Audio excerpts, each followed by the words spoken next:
role does economics play in society? Of course, the traditional observation is that ideology is invisible, that it's the oxygen we breathe, and it performs this role which is the most unnoticed and important role of all, which is it's the anchoring direction, the vision of the good life, and a set of linked incentive systems and cultural norms and economic norms that guide us towards it. Economists who would defend the existing discipline and approach would say, look at economic growth, look at poverty reduction, which globally has been falling for decades. Look at health improvements. Look at life expectation. It's been growing for centuries, 2 centuries now, in very dramatic ways. And this is spilling over to the whole planet.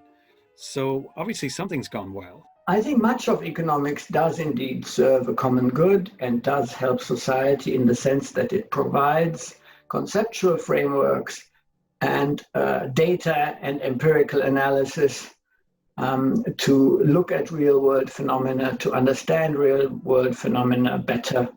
It provides tools from the study of abstract systems, provides useful tools which can be applied in policy formation. At least in principle, policy formation should be oriented towards the common good. In fact, it isn't. It's oriented towards the needs of those powerful enough to design and shape it. You know, the mathematical assumption is that it's supposed to serve the common good. You know, the neoclassical models, what some would call the neoliberal approach would say, yes, as long as you let markets operate freely without government restrictions, that they will automatically funnel capital to the most productive places. But frankly, there are just so many examples in the real world of that not working.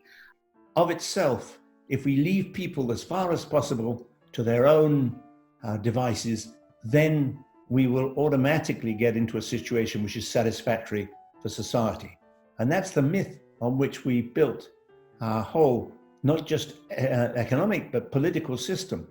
And the problem is that that keeps getting into trouble. And each time it does, people will say, well, that's just a shock, a perturbation. We can just get it back on track and it'll be okay. The Earth at the center of the universe and the planets and the stars rotating around it on spheres was a vision of religious perfection. And when you challenge that, you were challenging the church.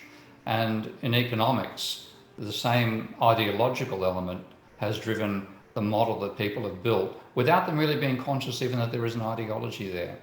You know, if economics can do a better job of serving the common good or can evolve to be more fit for purpose, then perhaps it is reasonable for it to retain its current prominence in policy discourse. But if it can't, then perhaps policymakers and society at large should increasingly look to other disciplines for guidance on decision making.